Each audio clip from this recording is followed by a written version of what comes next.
My name is Sarah Scanlan, and the takeaways from our group of 4, we started with 8 for lunch and the 4 weren't done yet, so we just went without them. But this is what are your takeaways? This is a complex issue, and it's difficult to come to consensus. Many bright people in the room, coming from every walk of life, and trying to solve an issue that's been facing us for quite some time is not easy. The gas line is critical. We need to get going on it ASAP.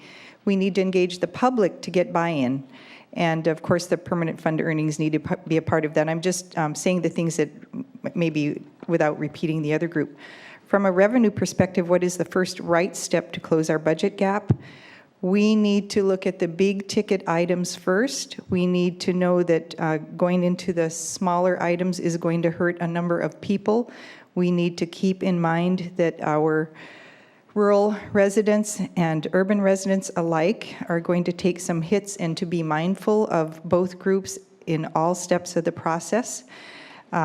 In terms of the what's the best way to engage as many Alaskans? It has to be by what works at the local levels. One size is not going to fit all. What works in Kotzebue, Bethel, Barrow, and Ketchikan are not necessarily what's going to work in the Mat-Su. So we've got to be mindful of that, and we must get buy-in, use our local messengers to do that, and leaders, and to try to have some kind of a consistent message across the board so that we're all saying the same thing in terms of a bottom line message. And then highlights. Highlight was having the opportunity from the governor's invitation in Byron of Alaskans to come together to provide input on what is possible. That even with informed public working in different groups, coming to consensus is difficult.